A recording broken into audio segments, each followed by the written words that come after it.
नमस्कार बच्चों। अपन अपने नेक्स्ट वीडियो के अंदर शुरुआत करते हैं सर्किट थ्योरी के अगले टर्मिनोलॉजी के अंदर, जिसके अंदर अपन बात करते हैं विद्युत स्रोत। तो विद्युत स्रोत क्या होता है? विद्युत स्रोत, ठीक है, वह युक्ति जो किसी परिपथ के अंदर विद्युत ऊर्जा क्या करे, विद्युत ऊर्जा प्रदान करे। ठीक है, तो विद्युत ऊर्जा प्रदान करने वाली युक्ति को अपन क्या कहेंगे? विद्युत स्रोत कहेंगे। ठीक है, तो जो विद्युत स्रोत होते हैं, विद्युत स्रोत कितने तरह के होते हैं? विद्युत स्रोत होते हैं अपने दो तरह के होते हैं। एक होता है वोल्टा स्रोत, और जो दूसरा होता है वो होता है धारा स्रोत। इसको अपन कहेंगे वोल्टेज सोर्स, और इसको अपन कहेंगे करंट सोर्स। ठीक है, अब वोल्टेज सोर्स क्या होता है? वोल्टा स्रोत की बात करते अपन। वोल्टा स्रोत होता क्या है? ठीक है, तो अपन लिखेंगे कि परिपथ में यदि ऊर्जा स्रोत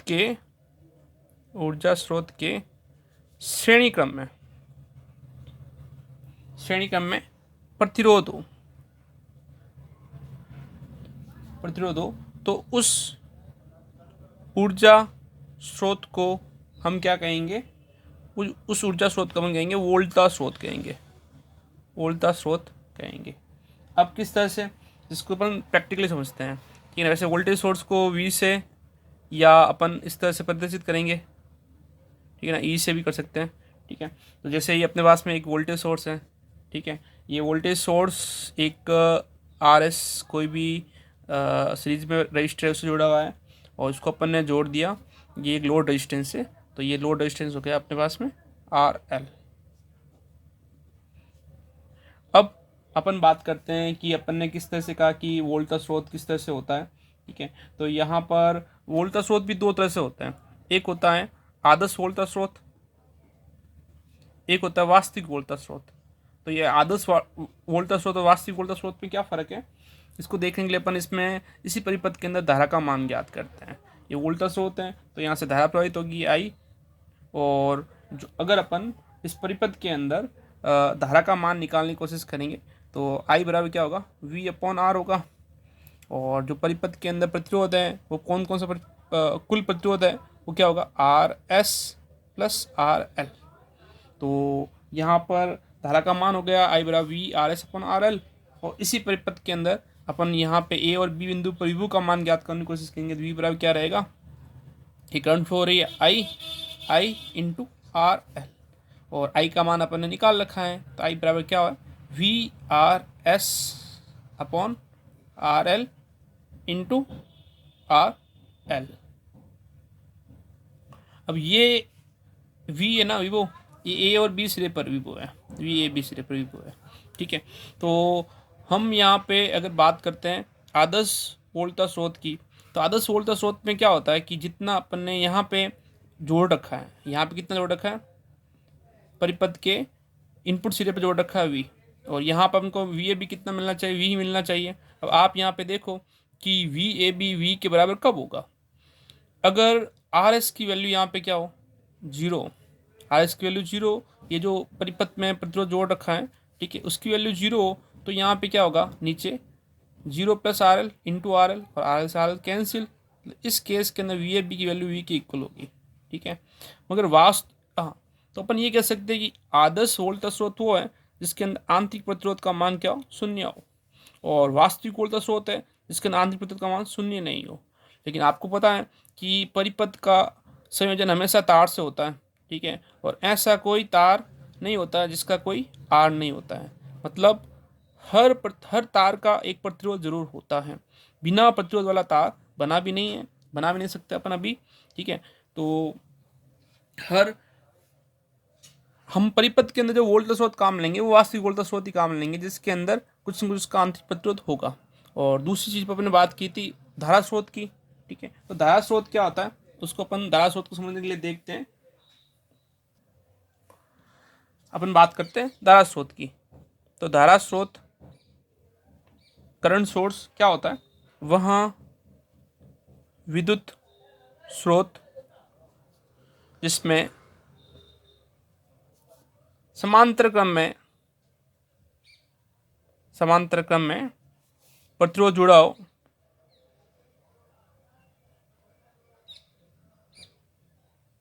उसे धारा स्रोत कहेंगे।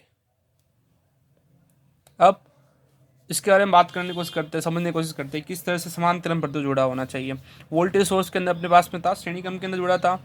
ऐसे अपन करंट सोर्स का जो सिंबल है वो इस तरह से प्रदर्शित करते हैं, करंट की तरह से। तो अपना ये जैसे कोई परिपथ है, इस परिपथ के अंदर अपन ने ये करंट सोर्स जोड़ रखा है आई, ठीक है। तो यहाँ से ये करंट सोर्स हो गया आई एस, और इसके समांतर क्रम में प्रतिरोध जोड़ना है। तो अपन समांतर में प्रतिरोध जोड़ लेते हैं, ये आर एस, और यहाँ पर ये हो गया अपना लोड प्रतिरोध वापस आर एल, ये सिरे ए और बी, ये लोड प्रतिरोध आर एल। अब जिस तरह से वोल्टेज स्रोत दो प्रकार के होते हैं, वैसे धारा स्रोत भी दो प्रकार के होते हैं। एक होता है यहाँ पर भी आदर्श और एक वास्तविक।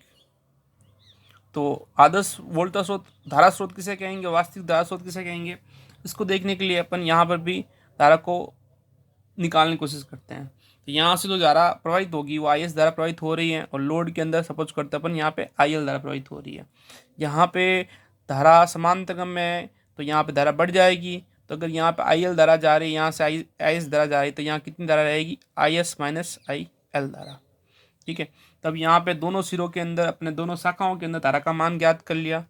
अब अपन को पता है कि समांतर क्रम में विभव का मान क्या होता है, समान होता है। समांतर क्रम में विभव समान होता है, तो विभव समान होता है। तो यहाँ पर विभव और इन दोनों सिरों के मध्य विभव समान रहेगा। विभव क्या होता है, धारा इंटू प्रतिरोध। प्रतिरोध यहाँ पर अपने पास में आर एस है, धारा है I S minus I L, और सामने जो धारा प्रवाहित हो रही है वो कितनी है, आई एल।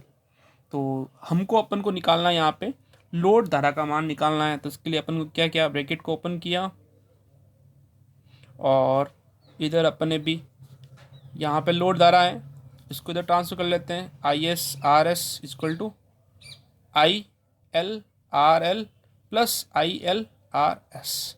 यहाँ से आई एल कॉमन आ जाएगा, तो अंदर जो बचेगा are L plus R S बचेगा, ये हो गया I S into R S.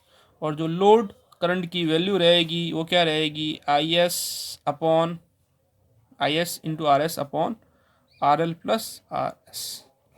अब यहाँ से आप देखो कि अपन कह रहे हैं कि जितनी लोड करंट है उतनी आई एस करंट हो जाए। तो उसके लिए अपन अगर आर एस का मान 0 करते हैं, ठीक है, आई एस का मान 0 करते हैं, तो इस केस में आई एस भी क्या हो जाएगा, यहाँ पे पूरा 0 हो जाएगा। और आई एस का मान अनंत करते हैं तो यहाँ पे 0 हो जाएगा। तो अपन क्या करते हैं, इसको थोड़ा सा इस तरह से लिखने की कोशिश करते हैं, इसको डिवाइड में लेके जाते हैं, are L upon R S plus are S upon R S, ये हो जाएगा 1। तो यहाँ पर अपने पास में I S upon 1 plus R L upon R S equal to क्या रहेगा, आई एल रहेगा, ठीक है।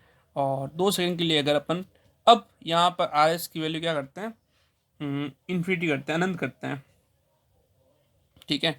तो अनंत करते हैं तो यहाँ पे मान बहुत ही कम रहेगा, तो ये रहेगा आई एस अपॉन 1 प्लस बहुत ही कम मान, ठीक है, जिसको अपन नगण्य मान लेते हैं। नगण्य मान लेंगे तो आई एस का मान रहेगा आई एल के इक्वल रहेगा। तो क्या कह सकते हैं अपन कि आदर्श वोल्टेज स्रोत, आदर्श धारा स्रोत सॉरी, वो स्रोत है जिसके अंदर क्या है, आर एस आंतरिक प्रतिरोध भी कह सकते हैं इसको, का मान क्या हो, अनंत हो, ठीक है।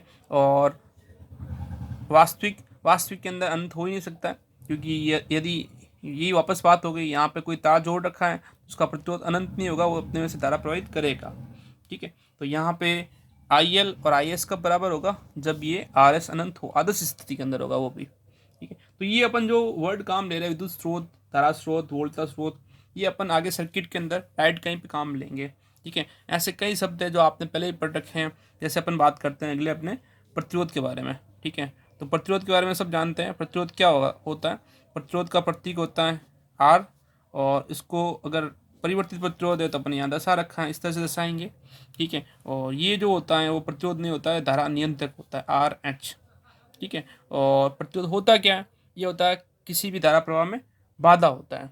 ठीक है, इस तरह के अपन और वर्ड देखेंगे आगे।